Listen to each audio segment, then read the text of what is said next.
Hello guys, പുതിയ വീഡിയോയിലേക്ക് എല്ലാവർക്കും സ്വാഗതം. ഞാൻ ഈ വീഡിയോ എടുത്തു കഴിഞ്ഞപ്പോഴാണ് കുറച്ച് കാര്യങ്ങൾ പറയാൻ വിട്ടുപോയി. നാളെ ലാലേട്ടൻ വന്നിട്ട് എന്തൊക്കെ ആയിരിക്കാം ചോദിക്കുന്നത് എന്ന് നമുക്കൊന്ന് പറയാം.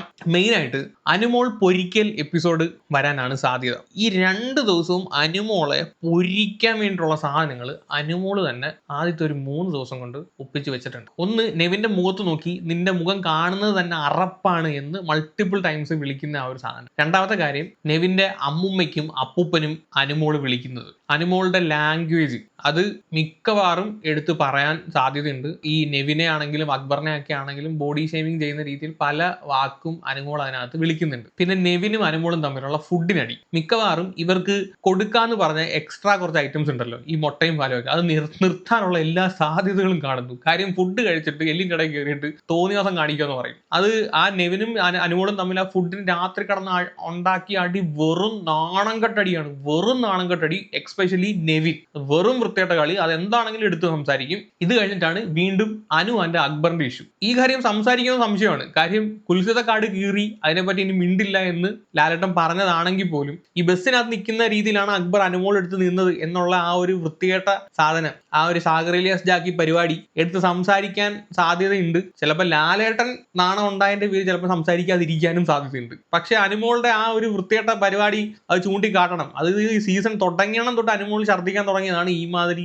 വുമൺ കാർഡ്, വെറും നാറിയ കാർഡുകൾ ഇറക്കാൻ തുടങ്ങിയതാണ്. അത് എന്താണെങ്കിലും എടുത്ത് പറയണം. അപ്പോൾ നാളത്തെ എപ്പിസോഡിന്റെയും അതിന്റെ അടുത്ത എപ്പിസോഡിന്റെയും വേട്ടമൃഗം അനുമോളായിരിക്കും. അനുമോളെ പൊരിക്കുന്ന എപ്പിസോഡിനൊക്കെ ഭയങ്കര റേറ്റിംഗ് ആണ്. മെയിൻ കോണ്ടന്റ് ഇതായിരിക്കും. പിന്നീട് വേണമെങ്കിൽ അനുമോളെ ഇത്രയും പറഞ്ഞ സ്ഥിതിക്ക് അനുമോളെ ഒന്ന് സപ്പോർട്ട് ചെയ്യാൻ വേണ്ടിയിട്ട് ലക്ഷ്മിയെ 4 പറയുമായിരിക്കും. മറ്റേ അനുമോളുടെ തുണിയെടുത്ത് തറയിടുന്ന ഒരു ശീലം ലക്ഷ്മിക്കുണ്ട്. ലക്ഷ്മി അത് 2ാമത്തെ തവണയാണ് ചെയ്യുന്നത്. തുണിയെടുത്ത് കഴുകിയ തുണിയെടുത്ത് തറയിടുന്നത്. അത് ആര്യന്റെ തുണി എടുത്തിട്ടുണ്ടായിരുന്നു, അനുമോളുടെ തുണി എടുത്തിട്ടുണ്ടായിരുന്നു. ലക്ഷ്മിയെ എന്തെങ്കിലും ഒന്ന് പറയണമെന്നുണ്ടെങ്കിൽ ലക്ഷ്മിയെ പറയാൻ ഈ ഒരു സാധനം മാത്രമേ കണ്ടേ ഉള്ളൂ ഈ ആഴ്ച. അല്ല വേറെ ഒന്നും ലക്ഷ്മിയെ പറയാനില്ല. ലക്ഷ്മിയെ 4 പറയണമെന്നുണ്ടെങ്കിൽ ചിലപ്പോൾ ഈ ഒരു സാധനം എടുത്ത് വെച്ചിട്ട് ലക്ഷ്മിയെ പറയാനുള്ള സാധ്യതയുണ്ട്. അത് കഴിഞ്ഞിട്ട് സാബുമോന്റെ ക്യാപ്റ്റൻസിയെ പറ്റി സംസാരിക്കും. മിക്കവാറും എല്ലാവരും പറയും സാബുമോന്റെ ക്യാപ്റ്റൻസി സൂപ്പർ ആയിരുന്നു എന്ന് പറയുമെന്നാണ് എൻ്റെ ഒരു വിശ്വാസം. പിന്നെ ആദിലയുടെയും നെവിന്റെയും മോഷണം, ആ ടാസ്കിനിടയിൽ ആദിലയും നെവിനും മോഷ്ടിച്ച ആ വീഡിയോ പ്ലേ ചെയ്യുമായിരിക്കും. നെക്സ്റ്റ് ഈ അക്ബറിന്റെ ഡീബോഡി വിളി, അനുമോളുടെ ഡാബോട വിളി, അനുമോളുടെ വേറെ ബാക്കിയുള്ള വിളികൾ. പിന്നെ ഷാനവാസ് കഴിഞ്ഞ വട്ടം വന്നിട്ട് വാക്ക് കൊടുത്തിട്ട് പോയിട്ട് പിന്നെയും ഷാനവാസ് ഡി ബോഡി അതിനകത്ത് വിളിക്കുന്നുണ്ടായിരുന്നു. അത് ചിലപ്പോഴേ പറയുത്തുള്ളായിരിക്കും. പിന്നെ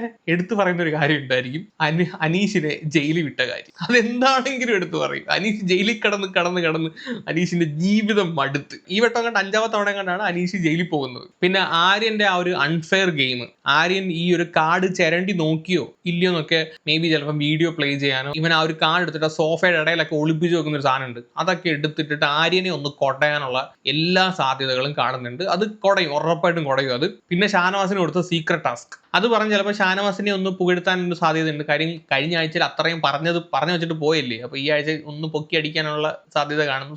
ഷാനവാസ് നല്ല രീതിയിൽ ചെയ്തു എന്നൊക്കെ പറയാൻ വേണ്ടിയിട്ട്. പിന്നെ മറ്റേ ക്യാപ്റ്റൻസി ടാസ്ക്, കഴിഞ്ഞ ആഴ്ചത്തേലെ ക്യാപ്റ്റൻസി ടാസ്കിനകത്ത് ഈ നെവിൻ കാണിച്ച കുറെ വൃത്തിയുടെ പരിപാടികളുണ്ട്. ആ ഒരു ടാസ്ക് കുറച്ചും കൂടെ നെവിനകത്ത് ഇന്റർഫിയർ ചെയ്തതിന്റെ പേരിൽ എന്റർടൈനിങ് ആയെങ്കിലും ആ 3 പേരുടെ ക്യാപ്റ്റൻസി ടാസ്കിനകത്ത് 4ാമതൊരാൾ ഇടപെടേണ്ട യാതൊരു ആവശ്യമില്ല. അപ്പോൾ അത് മിക്കവാറും ലാലേട്ടൻ അത് ചൂണ്ടിക്കാണിക്കുകയും നെവിനെ ഇട്ട് 4 കൊടുക്കാനുള്ള സാധ്യതയുണ്ട്. അപ്പോൾ ഇത്രയും കാര്യങ്ങളായിരിക്കും ലാലേട്ടൻ ഈ വട്ടം വന്നിട്ട് ചോദിക്കുന്നത്. മെയിൻ ആയിട്ട് കോൺസെൻട്രേറ്റ് ചെയ്യുന്നത് അനുമോൾ തന്നെ ആയിരിക്കും. അനുമോളാണ് ഈ ആഴ്ചത്തെ കോണ്ടന്റ്. ശനിയും ഞായറും പിന്നെ എവിക്ഷനും കാണും, ഒരു ക്യാപ്റ്റൻസി ടാസ്കും കാണും. ഇത്രയും കാര്യങ്ങളായിരിക്കും. ഈ വട്ടം എവിക്റ്റ് ആയി പോകുന്ന ആരായിരിക്കും നമുക്കറിയില്ല. ഞാൻ ഈ വട്ടം ഒരു സാധനം നോക്കിയിട്ടില്ല ആരാണ് എവിക്റ്റ് ആയി പോകുന്നതെന്ന്. ഇനി ഇൻസ്റ്റാഗ്രാം നാറികൾ വല്ലതും പോസ്റ്റ് ഇട്ടിട്ട് എൻ്റെ വീട്ടിലെങ്ങാണ് വന്ന് അറിയുവാണെങ്കിൽ മാത്രമേ ഉള്ളൂ. എനിക്ക് തോന്നുന്നു മിക്കവാറും എവിക്റ്റ് ആവാൻ പോകാൻ സാധ്യതയുള്ള വ്യക്തികൾ ആരായിരിക്കും, ഒന്നെങ്കിൽ നെവിൻ അല്ലെങ്കിൽ ലക്ഷ്മി. ഇവർ 2 പേരിൽ ആരെങ്കിലും എവിക്റ്റ് ആയി പോകുന്നതാണ് എൻ്റെ ഒരു വിശ്വാസം. മിക്കവാറും ലക്ഷ്മി എവിക്റ്റ് ആയി പോകണമെന്നാണ് എൻ്റെ ആഗ്രഹം. പോട്ട് പോയി പണി നോക്കിട്ട് ഇല്ല ഇപ്പം എന്ത് പറയാൻ. അപ്പൊ ഇത്രയും കാര്യങ്ങളായിരിക്കണം ലാലേട്ടൻ വന്ന് ചോദിക്കാൻ സാധ്യതയുള്ള പോയിന്റ്സ്. ഞാൻ കഴിഞ്ഞ വീഡിയോയിൽ ചേർക്കാൻ മറന്നുപോയ കാര്യമാണ്, അതുകൊണ്ടാണ് സെപ്പറേറ്റ് ഒരു വീഡിയോ ചെയ്യേണ്ടി വന്നത്. അപ്പൊ അത്രേ ഉള്ളൂ ഗൈസ്. വേറെ വഴിയിട്ട് വരാം. Tata, bye bye.